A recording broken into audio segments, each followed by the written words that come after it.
My name is Nikki Horrowitz. I'm a BFA Inter-Arts Performance senior, and I've been working on my senior integrative project for the last 6 months, and here's my studio.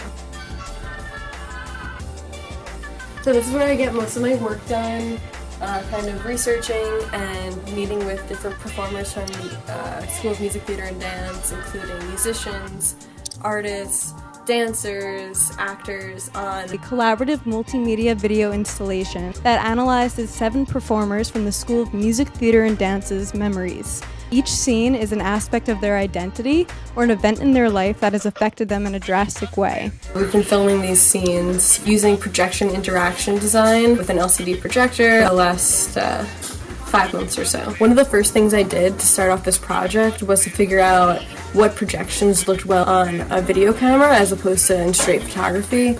And so as you can see from these images, I did things like typography, where typography became a texture, and then going into having human facial overlays on different humans, as well as morphing the mask where you don't know what is real and what is fake. So that beard is actually projected on my model Larissa's face, but it kind of seems like that's hers, as well as in this image you see there's a 6-pack there.